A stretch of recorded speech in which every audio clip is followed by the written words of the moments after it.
Hello and welcome back to Absurdity. My name is Ryan Becker if you're new here, and I am joined by my set for life co-host, Henry Johnson. And here's what I mean by that, if anyone is curious. What I mean is that Henry has done... He has to murder me to get rid of me. Yeah, it turns out you're set for life because you've made enough money that when I kill you tomorrow, you'll be fine, obviously. Set a man on fire and he'll be warm for the rest of his life. And that's exactly what we're doing here. Exactly what Ben Franklin said, yes. Yes, exactly. So, no, what I mean by that is Henry has basically, at the time of recording this, we're a couple days shy, has survived his first year of marriage. Oh, and yes. What is it? Statistically, the first year is the hardest year because that's the year where you have to really learn how to give up your independence and give up your, and really learn how to live life alongside another person every moment, except for when you're at work or, having a life of your own. But yeah, that's significant. What you guys don't know is that Henry's wife actually sits just off camera coaching him on everything that he says. What is this, like Nancy when, Reagan, and they used to joke that he never spoke when she was sipping water? Exactly. Yeah. See, you understand. Yeah, you're right there. Now you know. That is a really dated political joke, but anyway. That's okay. You guys dated, and now you're married, and it's going well. So, yeah, congratulations. Actually, I kidnapped her like the Benjamites, in Judges. Oh, no. Stop it. Stop it. She was dancing in the field, and I just took her, So, if you didn't know by now and you're new here, we are Christians, and Henry is a pastor. I used to pastor, and I still am actively involved in leading ministry and work with college students specifically now. But that's kind of the framework we come from. And we believe in the priesthood of all believers, which is another theologically wordy term that we're not going to get into today. But just know that's, to me, Ryan is still a minister. Yes, and I thought you were going to go the route of we believe women should be able to be leaders and pastors and be able to teach just the same. Well, I mean, since we're on the topic, yes, we do absolutely, as well. We do. I was going to do something probably more crass, hopefully not totally crass, but I was going to say you minister to my needs all the time. Yes. Thank you. I appreciate that. You minister to mine, Henry. Thank you for watching, everyone, now that they're all tuning out Yeah. No, so today we're going to talk about something that I think is actually really important. I've been meaning to talk about for a while, and both of us are bringing a different perspective on the topic to the table, which I'm also excited about and excited to dive into. With Absurdity, we talk about all things absurd in religion, culture, and society. And if there's something where you've looked at it, you've researched it, you've seen it and said, that's absurd that it's happening. There's kind of a running joke with guests on this show that midway through the episode, they're in a rant about the thing that they're on to talk about. And they go, it's just absurd. And then it clicks as to why we're called this. But we talk about everything that is absurd. Now, that being said, just because you think something's absurd doesn't mean it always is. And that can go for us too. So we may disagree sometimes on what is absurd, but that's the beauty. And that's where I think when we start from the place that everything is absurd, we can have better conversations, because when you do that, there's a little bit of humility involved in understanding that, yes, what you believe could actually be absurd, or at the very least, I understand as a Christian that what I believe is absurd to a lot of people, and I understand why that's the case. So that's where this comes from, and today we are talking about wealth, generational wealth, building wealth. And it's absurd to think that Ryan and I have any. Exactly, because we're in ministry. So our wealth the church is cheap unless they run the church, then they're loaded. Oh, sorry. Or they're paying for legal fees. So the reality here is, if you think that this is going to be a Dave Ramsey, don't get credit cards conversation, you're wrong. This is not a finances and investment episode, and I personally dislike Dave Ramsey. I was just going to say, did you have to bring up that name? All right, here's an aside to probably tick off half our watchers. Okay. I love you said an aside. We're not even on the topic yet. You said an aside before we got there. People are like, why are you not even getting to the topic? I promise, but since you mentioned it, I have to, just for my own, I'm being totally selfish right now. I have to get this off my chest. Okay. I grew up around, a church that used his Financial Peace University materials My father was a banker growing up, and he went into education later in his life, but in which case he used to kind of teach the thing. So I remember, and I'm dating myself, but I remember the cassette tapes, and you had workbooks, and my dad believed in finance and whatever, and so my dad would teach a lot of those principles. I had never really watched, though, or at least as a kid, I don't remember watching him or listening to him that much. It was always my dad telling the same principles, and it's my dad. My dad, I think, I'm biased, but has a better way of saying stuff.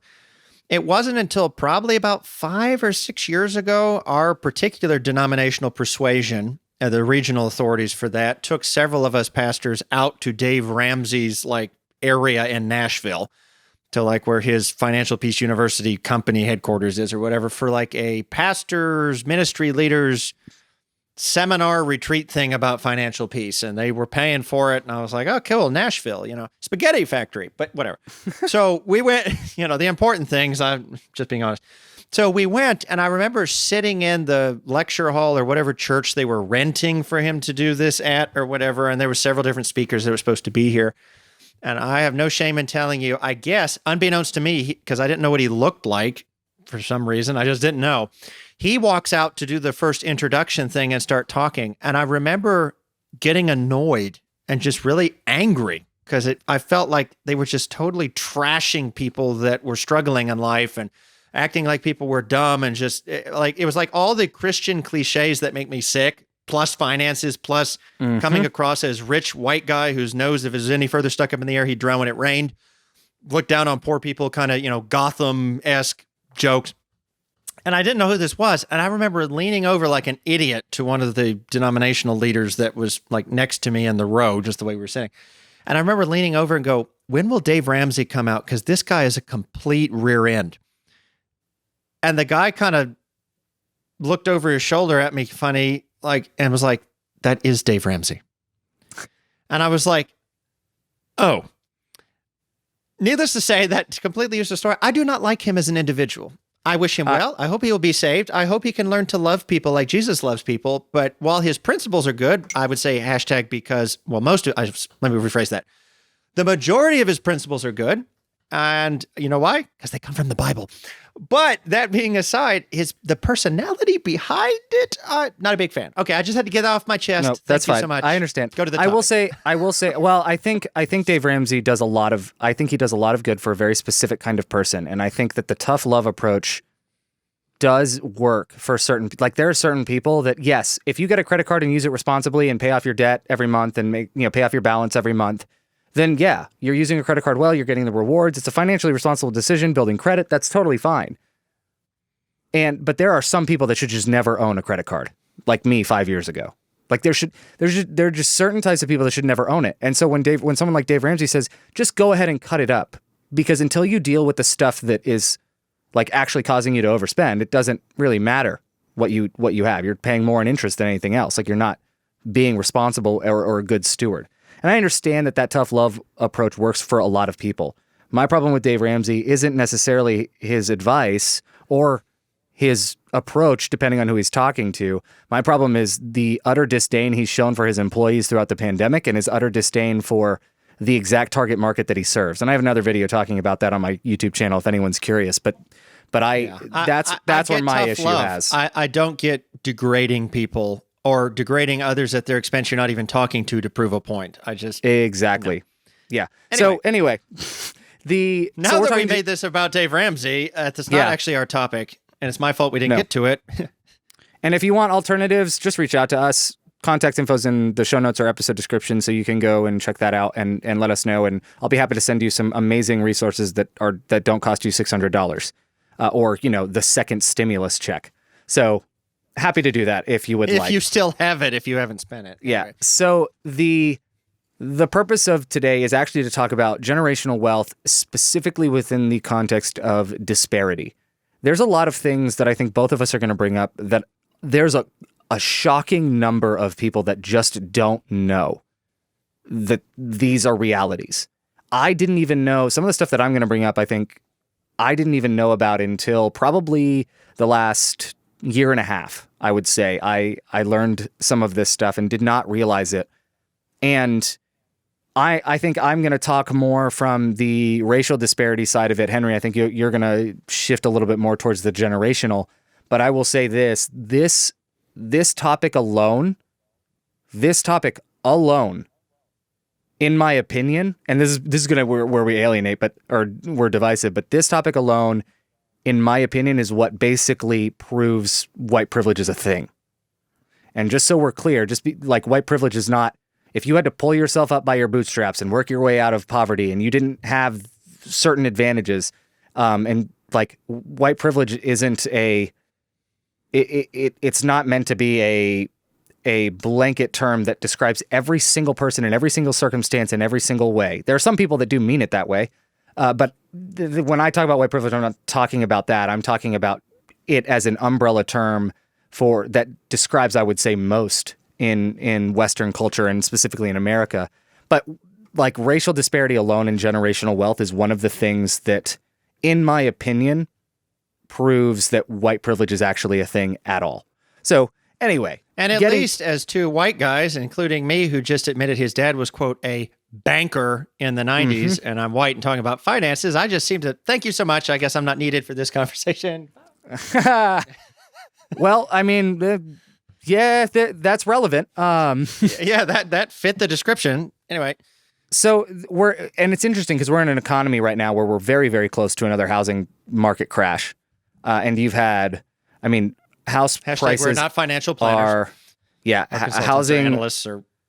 Housing prices are soaring. Houses are being bought up in seconds and being bought up by people wanting to rent, and like not wanting to rent themselves, but like wanting to rent out. You have so many. You have also the cost of lumber has doubled because of COVID and supply, or tripled. Yes, and so it's like building a house is expensive. Housing costs in general are expensive. And for the last several years, you've had loans being approved for people that shouldn't be getting loans, which sounds familiar for anyone who's, 13 years old or older. So the Great Recession?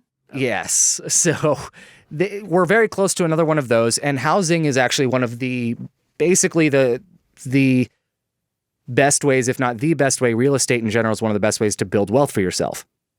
First of all, I do agree with the last statement that housing is one of the best transformational and transitional forms of wealth in this country, or at least that's how it was supposed to be. It's getting less that way. Yes. I would push back somewhat. Again, hashtag not a financial analyst or advisor. Don't worry. You don't have to give that disclaimer every time. Okay. Well, I push back. I don't think we're anywhere in the same spot we were in 2008 when the housing bubble bust. Correct. We're not there. It's not like people are having reverse mortgages or they're underwater on their mortgages. That's not where it is. I think where I would push is I do think another housing crisis is coming, but it's not going to be a matter of people lost their homes. It's going to be most people just can't even get in one. Correct. And I think we're already seeing we're probably already a good way over that line moving into it now. I mean, I can say even in my own privileged situation, my wife and I have been in the house that I'm in right now for about a year now. And, we got it right near the beginning of COVID. So everything was kind of delayed because of COVID, but we were in because of that. And that was before lumber prices went up and the housing markets kind of reboomed when COVID was starting to go away and pent-up demand. Mm-hmm. And we're in an area of the country that's growing quite a bit. And already just in the year we've been in here, the price for the same model home, because we're in a new development, everything's getting built, for the same model home, like 5 doors down, because we were at the end of the street when we bought, and now they've finished the street. Gotcha. Since we bought, they bought built 10 more homes going the other way. They sold the same model home at the end of the street for almost $100,000 higher than we bought this house a year ago for. And my wife and I were looking at that going, if we had shown up now, just a year later, there is no way we could afford to live in this neighborhood. We would never have been able to buy this house. It's outpriced itself that fast. And I'm just like, how do people do this? Which also means you're like $100,000 richer without really. Well, yes and no. To me, house wealthier. Equity. Well, that's only going to matter when I die and give it to my children, right? We're just talking about generational wealth and Correct. how that normally is supposed to happen. But to me, while you're alive, a lot of it is is on paper. Because, assuming the whole market keeps going up, yes, I'm let's say 100K ahead. Well, but if I sell and then try to get into the exact same house now, the prices are all going to be right. You're not getting really ahead. The only way you get ahead is to get that value and move to a lesser area of. Yeah. Or you liquidate your assets, but. Yeah. No. I agree with what you're saying, and very much so. I do think that we're in another situation too, where people have to buy houses so quickly that they can't inspect them properly, and you've got other issues now that you're stuck in a house that you can't afford repairs for. Exactly. That's actually what I was referencing. I just wasn't going to bring it up. Well, I'll go ahead and bring it up since this is talking about, again, people get that. The last city and state I was in prior to this was also a booming market. And I remember houses go on the market and within 24 hours they're gone because there were 10 bids and everybody's going over price. And I got into a situation where I had to bid on one that came on the market within 4 hours of doing it to have a chance, and my real estate agent pushing it. And because of the market and the way it was so hot and the way some of these inspectors work or don't work, I would later find out, and the way the banking system was running it, I ended up getting sold a house that was great from the floor up, and the foundation had a big issue that nobody bothered to notice in the inspection, or if they even inspected it. I'm starting to think after the fact, really. And I know that's on me, and that's what you should really look at, and I learned some lessons with that too. But I ended up in a not so pretty penny that I only discovered when I was selling the house to come get a house and move in with my new wife, and found out I owed tens of thousands of dollars in a lemon foundation in the house. So, yeah, but yeah, nope. So I think that I do think that housing is an issue and will continue to be an issue for different reasons than 2008. But I do think eventually we get there again if we're not careful. For me, I think first thing I want to say is when we talk about wealth, we're talking about net worth. We're talking about, how much money your family actually has access to in assets. We're talking about how much you're capable of getting when we're talking about wealth disparity and the ability to increase wealth and to change disposable income, basically. Yeah. I mean, there's so much too. It's not. When we talk about wealth, we're not talking about your paycheck, though that's a part of it. We're talking about everything and your entire financial picture. So, for example, I think this will come up later, but student loans are a part of the wealth conversation and a part of the wealth disparity conversation. And so, let's start with the more controversial one, which is racial disparity and how we're looking at how we look at this from the perspective of white and black Americans. And what's interesting... Which intersects exactly with housing, which we were just talking about. Yes, because redlining was a big part of this. So if you've never heard of redlining, if you've never heard of any of these terms, I'm going to invite you to look them up a bit if you need help with it. I'm going to mention some of this briefly, but really what I want to talk about are two things. And Henry, I'd love for you to just chime in whenever as I do talk about these. But the first one I'm not going to go too far into, which is the 40 acres and a mule. That goes back to the Civil War era, and that was when freed people were expecting to be able to take the land and live on the land that they worked on. And that was actually basically steps were taken to ensure that wouldn't happen. And that's the very, very short version of it. But where I want to actually put my focus, and this is why I just mentioned that, because I think that's a major part of the disparity too. But I actually want to... Well, and it leads up to the thing you're about to talk about, because the same factors behind that are going to play a big deal in the transformational or lack thereof thing you're about to say.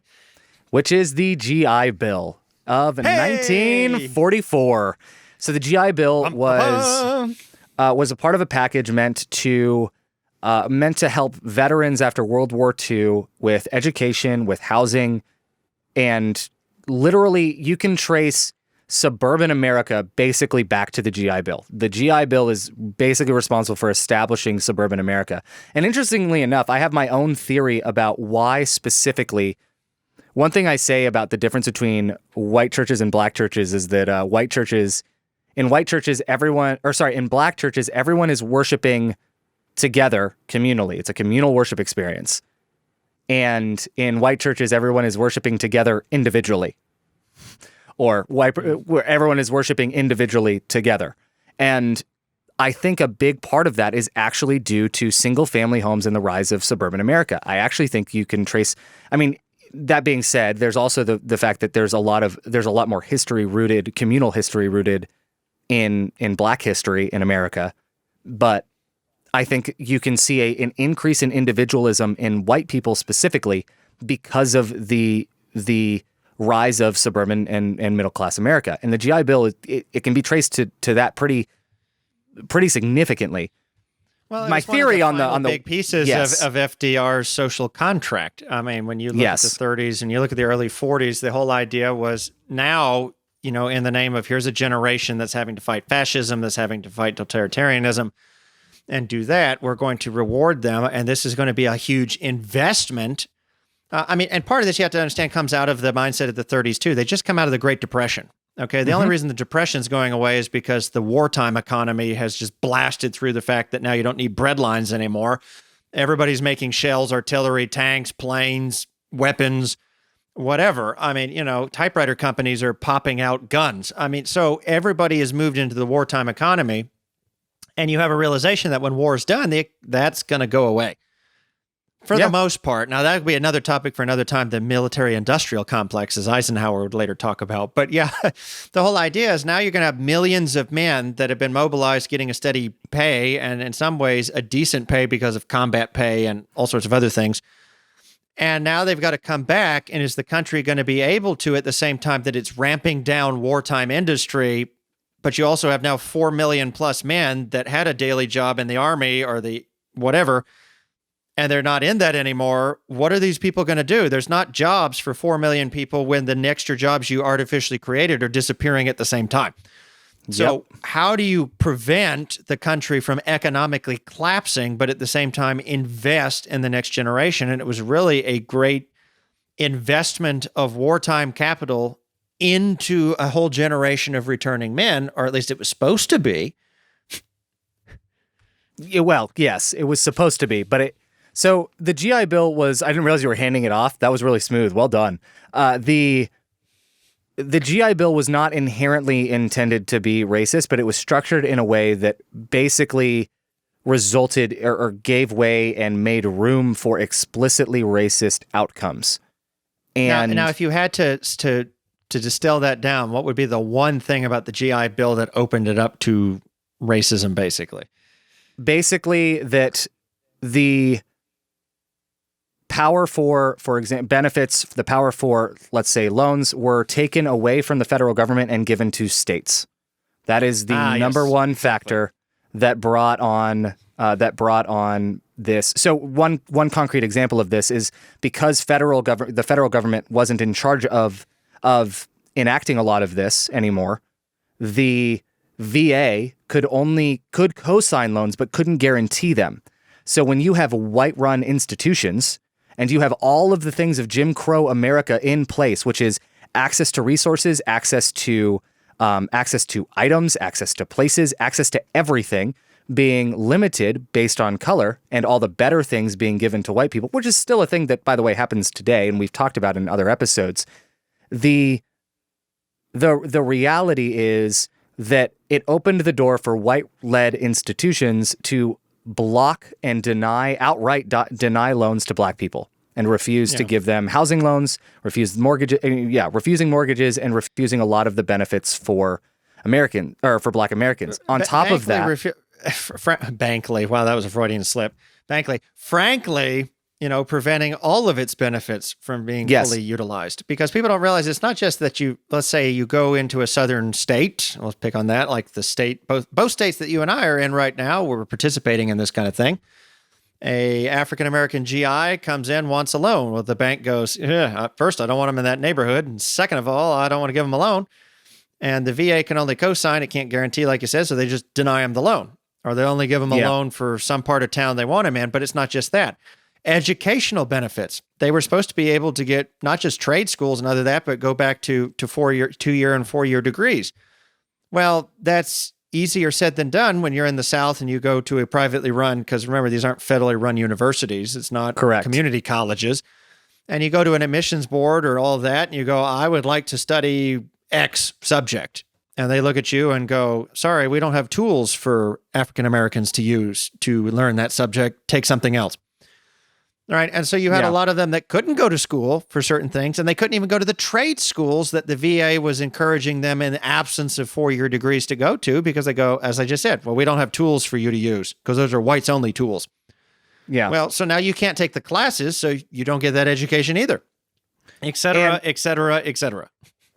What's interesting is during my research for this, I actually discovered this. One of the other reasons and that black people were actually blocked was because of honorable discharge. So most African Americans got dishonorable discharges. A much larger number of black people were dishonorably discharged. The actual disparity: 21% of white soldiers were dishonorably discharged. 39%, almost half, right? Like closer to half than to. Might be a better statistic is almost double the rate of their white counterparts. And this is you want to know where, like, if you're wondering, am I, do I have any sort of prejudice? If you're wondering, well, those 18% more people, they probably did something. What did they do to deserve it? There might be prejudice there. So what's that? You want to know how you're the Jeff Foxworthy bit? How you know you're prejudiced? Instead, so a lot of black Americans were outright blocked from this from the start because they were dishonorably discharged. And one person who was specifically involved in the drafting and passing of the GI Bill was Mississippi Congressman John Rankin, who at one point, segregationist. Yes, he at one point proposed legislation to confine and then deport every person with Japanese heritage during World War II.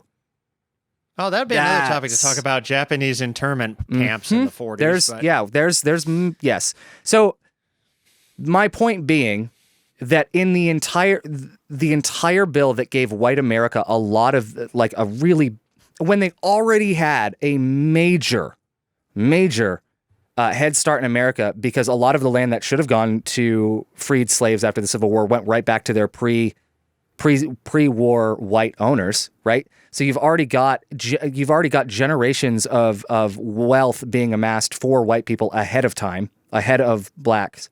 And then you've got in World War II, the rise, basically the birth of the middle class and suburban America being handed to white people, with intentional steps being taken to limit access for black Americans. And as a result, you've got redlining, check this out. In 1947, only 2 of the more than 3,200 VA guaranteed home loans in 13 Mississippi cities went to black borrowers. 2 of more than 3,200. And in New York and northern New Jersey suburbs, fewer than 100 of the 67,000 mortgages insured by the GI Bill supported home purchases by non-whites. Well, and this is going to go into why HBCUs are such a big thing nowadays, because people don't realize that these institutions face the huge influx of students because they weren't getting any help anywhere else, and these colleges and universities couldn't handle them. Yep.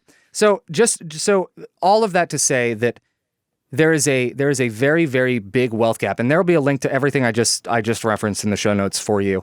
But there is the median income for white households in 2019 was $76,057, and for black households it was $46,000. And 73. And 73, yes, and 73. Sorry, I did say 57. I know exactly. Yeah, I know exactly what article you're looking at because it's up here on my screen. Yeah, it's and the reality of this is 46,000 that's the median, which means that there's a lot under and a lot over. And the over is not enough to make up for how many are under. That's saying that those under are dragging that median down. And just saying, yes, there are successful black people isn't that doesn't cut it here, because America traditionally has taken steps throughout all of its history. People from the Jim Crow era are still alive. And I often wonder when I'm in church, and especially when I've been in churches that are mostly older people, way older people, I always wonder, how many of y'all probably were involved in a lynching, and just we don't talk about that. Like, we're not talking about way older people. No. I know what you're saying, and not to get totally off track. Now that we're on the topic, I can do an aside. I actually am pastoring in a church with a history that goes all the way back into the 40s in the Deep South here. And I actually have a individual in my church, several of them, but I'm just going to reference one in my mind. I have an individual that's involved in our local leadership, does some things. And, at one point I was visiting with them and they retold a story to me. And that story was they can remember the first time they, entered the church. Because that's one of those things you as a pastor, you ask when you get in a new church, you try to get to know people like, so what was your first experience at the church or whatever? Well, this individual was African-American. And I was not prepared for the story about this exact church that I'm pastoring that he gave me. And hold your horses, because the guy's a member, which is just crazy. I don't know if I would be. His first experience with this church was they were being invited to come for some special program for something by the pastor, the white pastor at this predominantly white church. The head deacon at the time was standing outside the church waiting for this gentleman and his friends that were supposed to be part of this program. He met them at the front door. They could not set foot through the front door of the church. He walked them around to the back door of the church, walked them in the building, up the stairs, walked them through the back of the sanctuary to the front row that was taped off for them. No one else sitting on this row. They sat them there. He specifically remembers a empty row behind them and then everybody else sitting. They sat there. Nobody acknowledged they were there. They did their part of the program. The pastor said thanks or whatever. When the service was done, because this is back in the age where, well, some churches still do this, but like deacons come and then escort people out and, stand in the rows and all the weird stuff. That same deacon came back to the front row before everybody else was dismissed, walked them back out the back of the sanctuary, down the same stairs, out the back of the church, and then shut the door behind them. Yikes. This happened in this church, and you want to know what's even more awkward when he finally told me this story, because he wasn't doing this to throw anybody under the bus.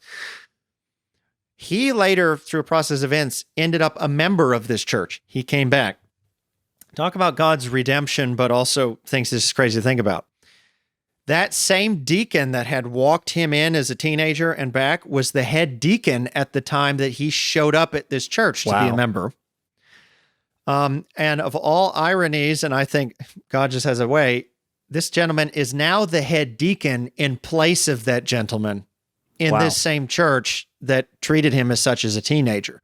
Wow. And it's crazy to think of stories like that. This is within our lifetime. I'm talking to this guy. That was his experience in the church I'm in. Yeah. And I just shake my head and go, you talk about lynchings, I'm sure, but there's some of these individuals are still alive that he remembers doing that. And I'm like, holy moly, and his heart to still want to minister to the church. Again, this is a testament to someone who believes in the message more than the people in it, for sure. Yeah. But just, you can't tell us this stuff didn't happen. Ugh. I 100% agree with you. And I think that there is, I think we have, there's a lot of that we do honestly need to deal with. In my opinion, though, I think there's a problem. There's a problem where we think my whole issue with and why I wanted to bring that up specifically today is because I think there's a really big issue with celebrating like hustle culture and pull yourself up by your bootstraps and build the American dream for yourself sort of deal. And if you give somebody bootstraps. Yeah, exactly. Well, ironically, I actually did talk about this in another episode. Unfortunately, that recording failed us miserably. We had to re-record, and then this whole spiel did not make it into that episode when we re-recorded it. But I'm really just tired of hearing these inspirational stories of someone working 3 jobs to get themselves through college, which is, by the way, working full-time while you're in school does not get you through school.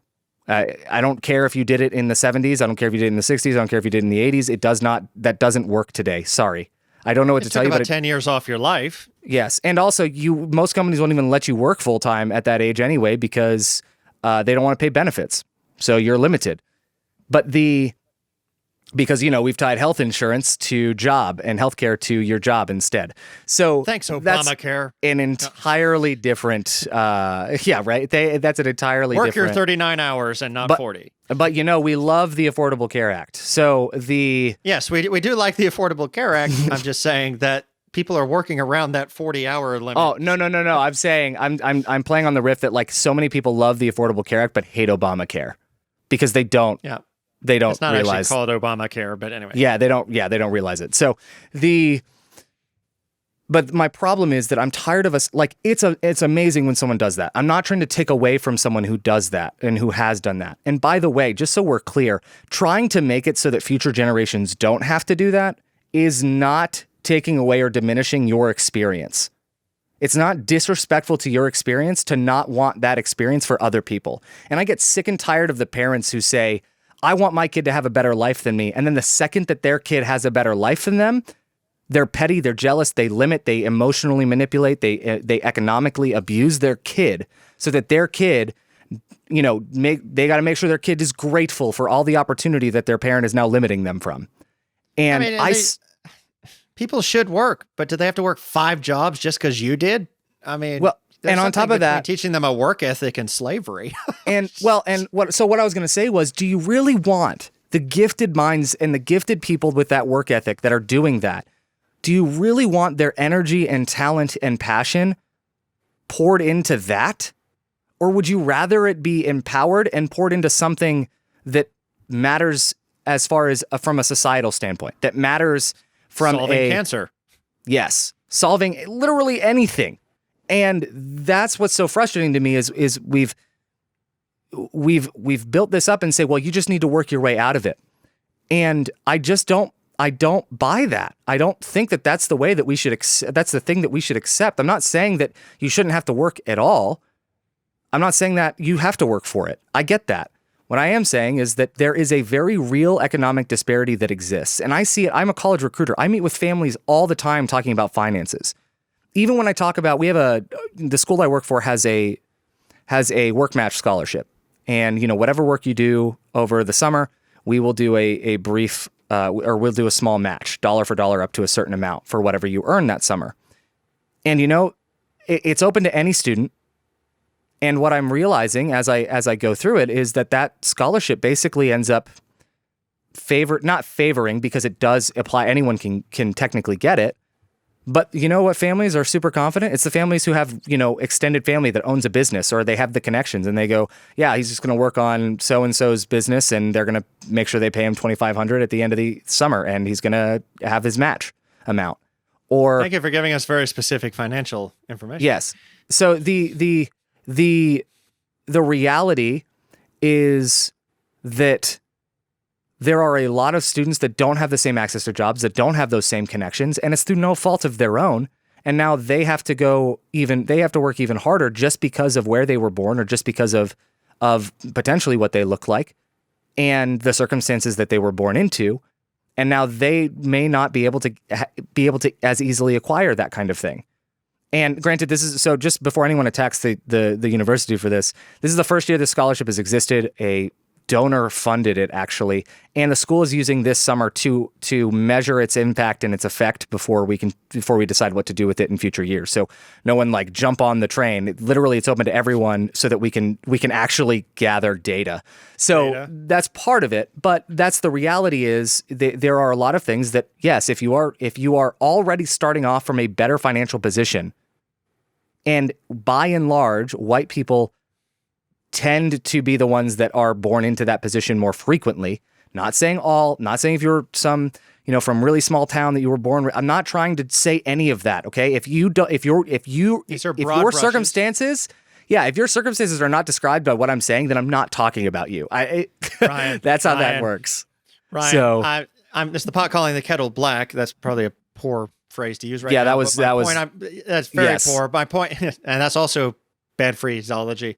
I can't win. My point I was trying to make is, and I just proved it. I love it. Right into it, is neither one of us need to die the death of 1,000 disclaimers. Hopefully people understand where we're coming from. If you don't, comment and we'll people will still comment. I mean, they will anyway, and that's fine. Yes. Comment. Go ahead. It just drives up our views. So Just make sure you leave a thumbs up too. That really matters on YouTube. Thank you. So no, now but let's talk about right. let's sound like entitled millennials for a moment. Oh, that one since you one brought gets that me up. even more. Oh yes. Yes. Well, let's- Okay, let's keep going. I'm gonna look something up you for riff myself on that. while you do this. Yeah, you riff on that while I bring that up for a second. So all right, we talked about the racial disparity for a minute, but it's not and I say this to say, once I add this second thing in, imagine just how much worse it is for African American millennials. All right. Yes. Or Gen or X. people of color in general, by the way, because this is Right, in general. It's minorities, but there's a specific relation in America to Black Americans because of the history there. So that's why Right, that so gets talked about a lot more. Correct. So let's talk about millennials for just a second. And by millennials, I'm going to use the federal, the Fed definition of millennials, which right now means if you were between 24 and 39 in 2020, you're a millennial. Okay, I know different people have different blah blah. What is that? But by that definition, both Ryan and I are millennials. So now we can talk about ourselves. Okay, we're the largest generation in the workforce in the U.S. right now. Okay, but we're also the least wealthy. Yay us! Okay. So according to the Business Insider, when I was looking up these statistics here, citing the Federal Reserve data, our generation holds only 4.6% of U.S. wealth. So that works out to about 5.19 trillion. I'm not doing this math. Bloomberg News did this math. And boomers, which is the generation ahead of us, so that would be, they were born between 1946 and 1964. So they're like 56 to 74 or whatever in 2020. Okay, they hold 53.2% of U.S. wealth. So it's like that whole generation that had the GI Bill to help them, right, among other things. That's $59.96 trillion. Okay, which is also double what Gen X holds, which is like 28.5 trillion. Anyway, the point is, right, there's 56 million millennials in the workforce, and there's only 41 million boomers in the workforce, and yet over 50% of the wealth is held by them, and less than, what did I say? Now I got to scroll back up. Yeah, less than 5% is held by us. Yep. Okay. Now, obviously, and the article I think says something along these lines too, that wealth gap is partially explained by the fact that boomers are older, so they've worked longer. They've had longer times to pay off debts. They've had their peak earning years, they call it. So yes, obviously you and I haven't lived long enough to do that. But the reason I'm bringing this up is historical trends are indicating that the wealth gap shouldn't be as big as it is by far. In other words, the wealth gap between when boomers were our age and now what we are is 4 times larger than it was. Okay. So in other words, someone at our same age in the generation in front of us, okay, was 4 times better off than we are financially in the United States. I can't speak for the whole world. But between that, okay. And to put a final number on that, and then it looks like you want to comment on something. To put it this way, to put that into something you can visualize, a boomer at our same age had $600,000 more. That's the median average. $600,000 more in their average net worth than we do at their exact same age.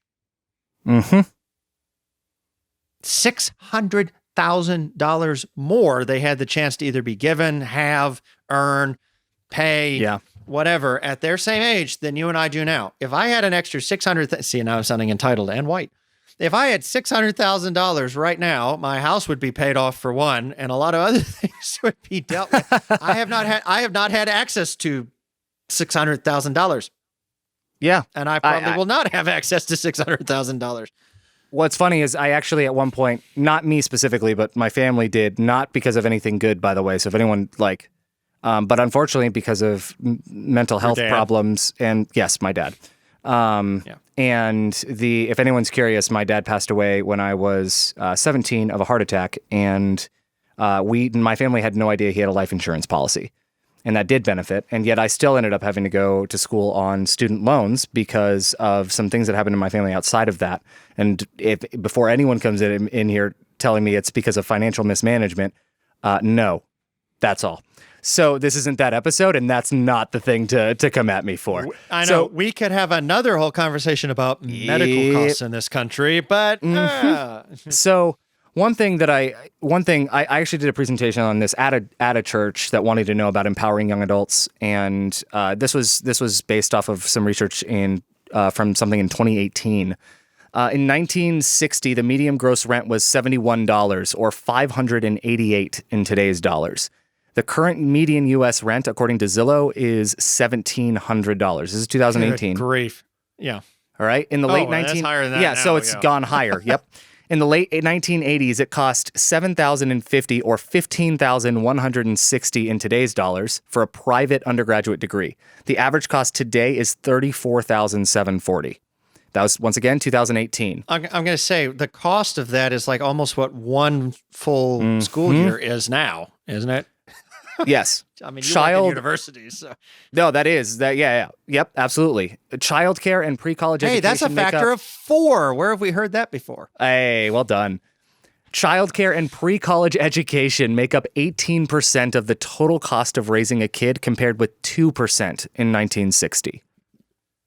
Wages have stagnated and inflation happens. So when I say in 2019 that like a black family, for example, the median household income or is $46,000 per year, that money means even less than it did 40 years ago, 30 years ago, 20 years ago. And there's a lot of people in older generations that are operating on the mindset of, I did this when I was in school.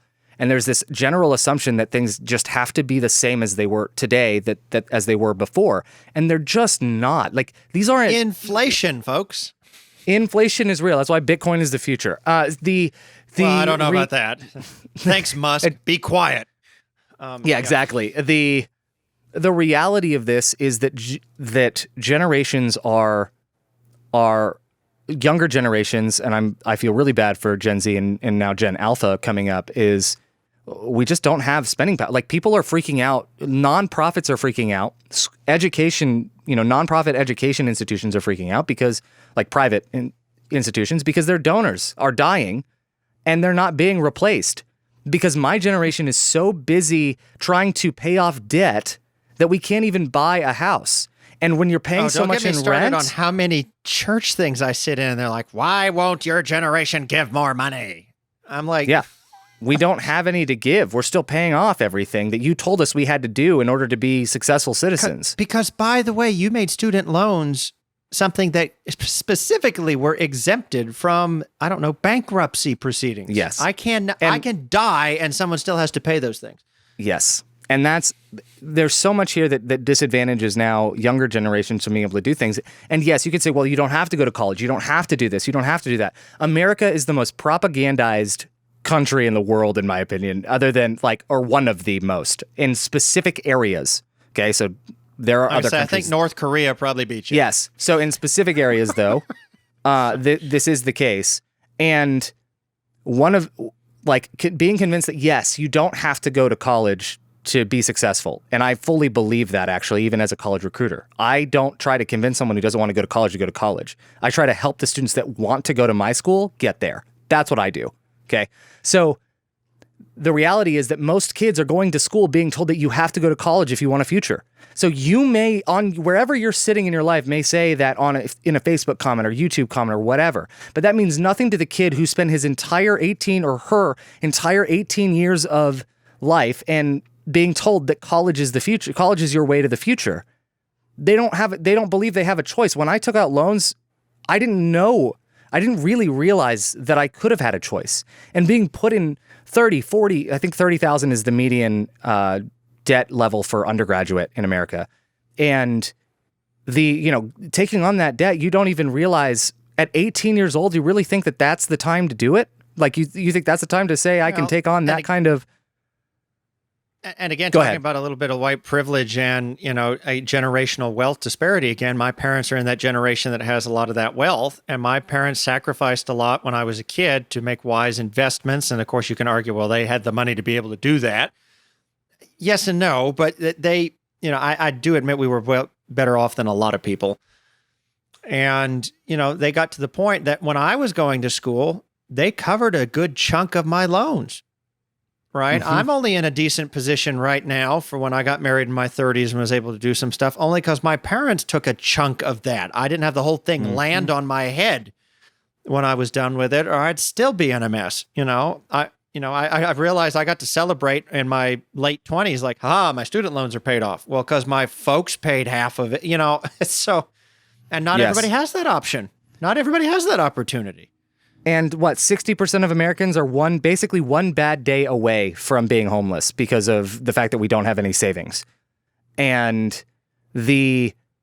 when even you think of trying to buy a house, like I can't buy a house because I'm paying rent. And because I'm paying a certain amount of money in rent, save to get, it's the rent I can't debt. save. And the rent, yes, the debt to income ratio, all of that comes into play. But because I'm paying rent, I can go to a bank and say, I can afford this. I know I can afford this. This is my income, but this is what I pay in bills. And they go, no, you can't because you're paying $1,200 in rent. Well, I wouldn't be paying $1,200 in rent if instead I was putting it towards my home. Yes, correct. Like this one isn't rocket, but that's what happens is you get denied even though you have the cash to do it. But then you get screwed over by FHA loans, which require PMI. You get screwed over by having to buy a house. Mortgage insurance, by the way, folks. Yes. You get screwed over by having to buy a house without being able to inspect it and at severely inflated prices. You have people that are not buying houses, and you have people and you have people living with their parents for a lot longer. I wish I could have done that. I wish I could have gone back home and lived with my mom for a few years and saved, $1,000 in rent every month for 2 years, for 3 years. That would have been amazing. I could have actually saved that money and put it towards a house or put it towards something. Any millennial who's living at home after school or after college for their first initial years, I applaud them. And I say, go, or any Gen Z now at this point that's doing it, I'm like, great. You're being financially responsible given the situation our generation is currently in. And I think they're also buying time to, wait to find the right person to get married to, because it's a real killer when you live with your folks. Yes. So I think I want to transition into kind of where we go from here and what we do. And to me, the reason I talk about this, now granted, I get fired up about certain things and I fully understand that.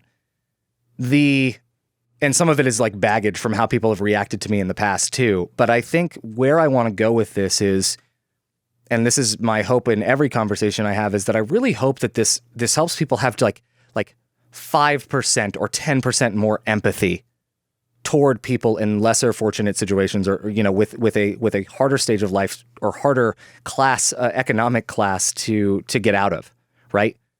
It is not that Americans, like even right now, there's a big conversation on if Americans are lazy because so many people would rather collect unemployment than go back to work at McDonald's or Burger King.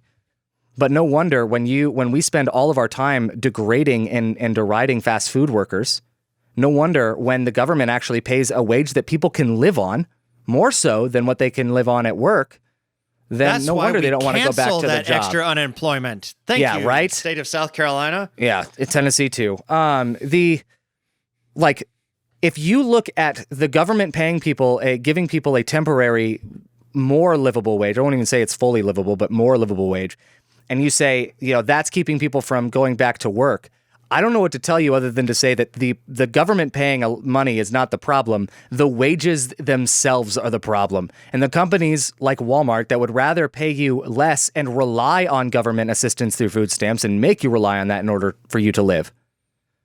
And then you have the argument, people go, well, inflation takes over then, and if you give them $15 an hour, they just raise the price. Yeah, it doesn't. McDonald's is one of the companies that have brought that up, that it would barely hurt them. Most companies that do that, that's a total lie. There's this really dumb, heartfelt, I really want to cancel my Patreon over this, to be honest.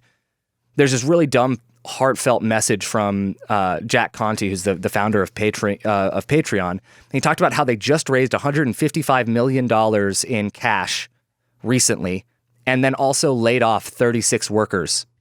And he's really heartfelt about being transparent and really wanting to talk about why they're doing it. And they just can't afford it because they want to go this other direction. And I'm just sitting here like, so he should blast off with Bezos, huh? Yeah, exactly.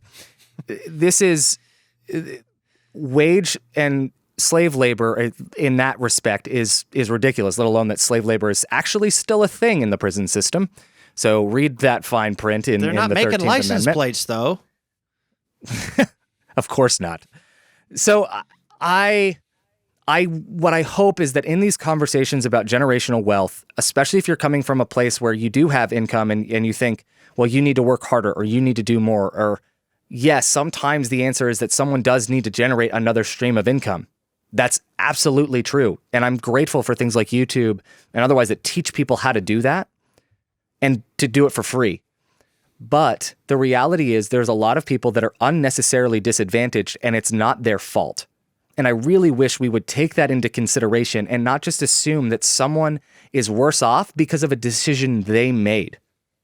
All it takes is one bad day for so many Americans in order for them to basically be on the street. And yes, that has to be a really bad day, don't get me wrong, but it can be as simple as a car accident.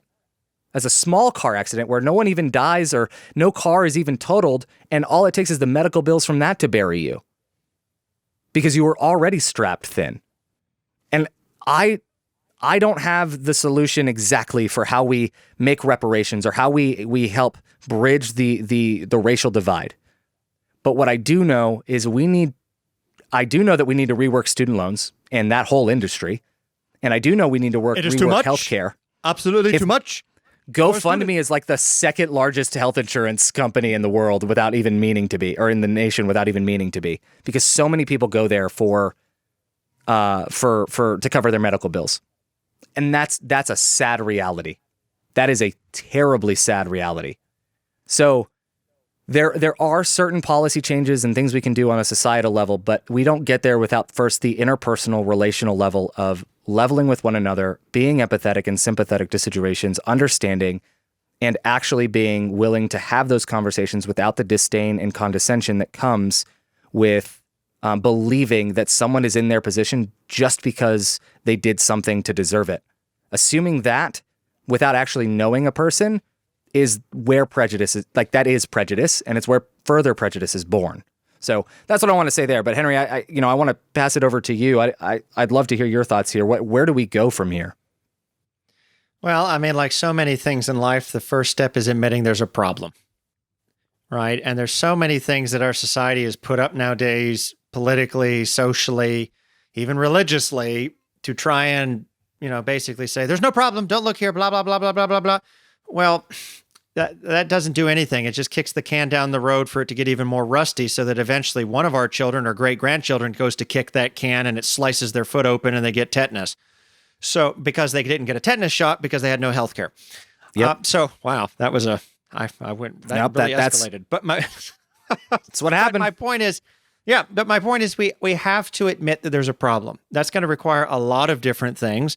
I mean, one thing maybe we have the right to speak to, since we were talking about entitled millennials and white privilege, this could be a topic for another time, white guilt and certain things like that. I mean, I know there was some phrases that were already used in this that sounds really politically charged, and I'm just ready for the comments now like, aha, we knew they're both liberals or whatever. Well, you might actually be surprised what our political leanings are or not. I can't speak for Ryan, but it doesn't, that shouldn't match. See, we always deflect and where's the fire and where's the, and again, we don't deal with the issue.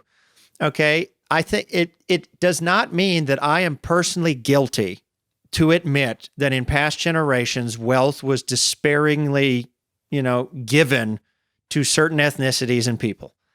Yep. Right. That doesn't automatically mean I have to now go, be tarred and feathered in the street to say I did that. Okay, that does not necessarily, everyone immediately thinks we do these extremes, either or. If I admit that, then I just said I'm a racist. And if I deny that, then somehow I'm not a racist. And well, no, it doesn't work that way, okay? It doesn't mean I'm a horrible person. And if I admit, which I'll admit right now, I have been the beneficiary of white privilege in many areas of my life in this country. Okay, I can own that. That doesn't mean I'm a racist, depending on what I do with it. You see, and that's the big thing. First step is admitting that there's a problem. The second thing is within our power or whatever was been handed to us or whatever, what are we going to do about it?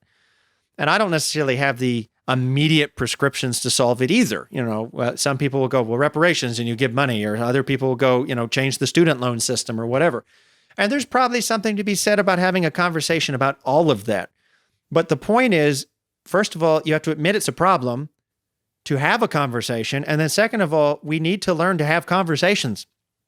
Because right now we live in the echo chambers of, I don't have a conversation. I have a discussion with people that agree 100% with me. And if you don't agree with me, it's not a discussion, it's a debate. And then it's a zero-sum game where which one can I crush? And it's not about figuring things out collectively. In so many areas, and the church, I say this as a Christian, the church should be modeling this, and we're not. We are more chasing after modern political discourse than influencing it. Well, let me take this back. Evangelical Christianity is influencing public discourse, but not in the way it should be. We are further inflaming the situation and using the said tactics of politicians and thinking that's great because as long as the Lord ends up on top, listen, God doesn't need you to help him be on top. Okay, he really doesn't. I mean, what kind of narcissist are we to think, well, God needs my help to become the head of the universe? Okay, yeah, woo-hoo, cuckoo.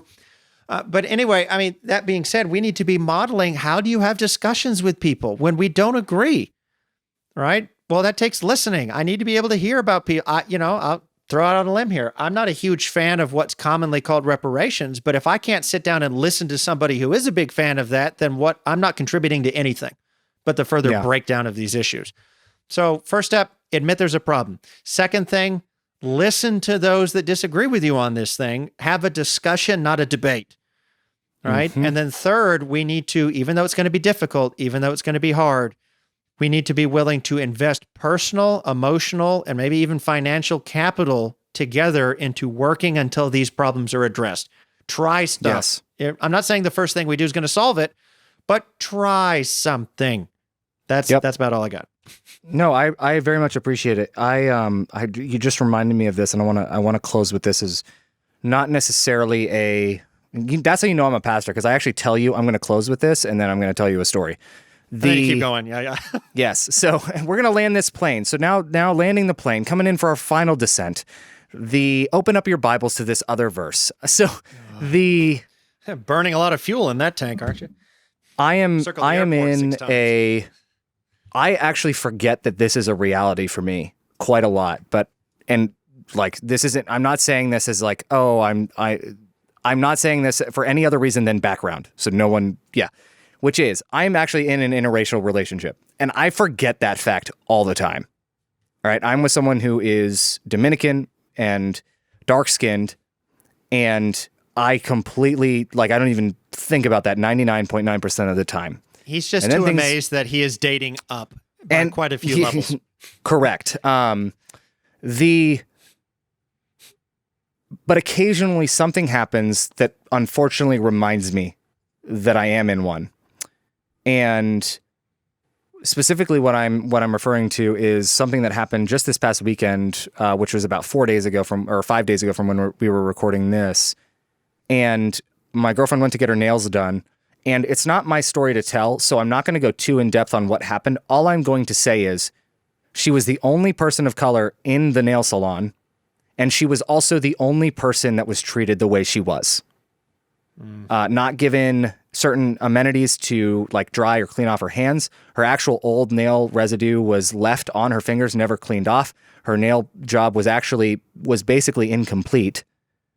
And she was treated as a burden and as ignored basically by everyone, by anyone she tried to talk with and speak to. And even when she went to pay for the service, that was terrible.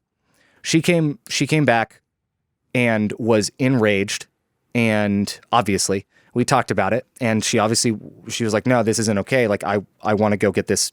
I want them to know what they did. And so we went back later that afternoon, and I say we because this time I went with her, knowing that this is what it was. There would be a different response. Yes. When I tell you that the second we walked in, that front desk was flooded with workers from the nail salon, and everyone else in the room went quiet for that moment. And then when she asked to speak to a manager, very quietly and very privately, she asked to speak to the manager. And The manager treated her flippantly, treated her like a little girl, did not let her ever get a word in, because it turns out that the person who did all this to her was the guy's wife. So of course, he's going to defend his family. Yep. Oh, and I sat there and watched, because the one thing in this scenario, as a woman and person of color, I am not going to, not me, my girlfriend, I'm not going to overstep and in what is a very important act of reclaiming agency in a situation where you were treated as lesser than and made feel lesser than just because of the way you look. I'm not going to step in and unless something happens that's beyond her control in that moment, I want her to stand on her own 2 feet, because she can, and I believe that she can, and she should, right? I'm not going to step in unless I absolutely need to. I was there to be present and to help support her that way. And if I needed to step in, I absolutely would. And I was very much listening as I sat within feet of this happening. And I watched as they talked, and she talked in private. She has to speak in private. She never went above a conversational level. They actually stepped outside at one point. And I watched this man flippantly talk to her, say he'd fix it, touched her, kept touching her shoulder several times, telling her, oh, no, that's just how it is. You know, you're new here. You don't know how our culture is. Because apparently our culture is racist. Yep. So she made an appointment with the manager to come back, and the manager was the one who offered to fix her nails for free. And he still messed them up the next day. Still did a terrible job. And when I sat with her as she got her nails done again, and I left my keys on the chair, and we walked back in my car. I thought I had to call AAA again, because this is like the third time it's happened to me in the last 3 months. I go back in to see if my keys had been left on the seat. Sure enough, they were. But the second I walked in, once again, everyone hushed and looked up like, what is going to happen here? And if she had walked in alone, based on the experience that she described to me when she went in, once again, not my story. And if you want to question the validity of what I'm saying, that's up to you. I have a very, very good feeling that if I had not been there, all of those interactions go much differently. And her walking in as a person of color who was already treated differently because of the way she looks, she walks in alone and gets swarmed like that. That's going to sap the courage right away from you. And it was antagonistic, and it was disgusting. This is the kind of thing, and that's where I think when you say we can do something about it, and what you do with your white privilege matters, that is an example of what we're talking about, is being present and using whatever privilege you have in order to lift someone else up and help them. It's what I've tried to do with Absurdity, and it's actually what I've tried to do as a result of my podcasting skills and helping people build their own platforms and amplify their own voices. There is a need for us to do something if we are in a position to be able to help. So that is what I think Henry and I are really hoping for, and really that's the one call to action we have for you on this episode, is look for opportunities to be empathetic, look for opportunities to do something to make someone's life just a little bit easier and a little bit better. So we hope that you've learned something. Once again, our stats and anything kind of fact-wise that we've mentioned will be linked in the show notes for you if you want to go, have a starting place for some research for yourself. And, we appreciate you listening, and we thank you so much for your support and for being with us on this journey as we're talking. And if there's anything that we've said that's insensitive without really us meaning to be, let us know, because this is a growing and learning experience for us. And if there's something that we've genuinely done wrong, I don't want to say we're looking for opportunities to apologize, but we want to do better, and we want to make things right when we've done wrong. So please let us know and engage with us on all of the different platforms. And we just thank you so much for your support. And with that, we'll see you next week.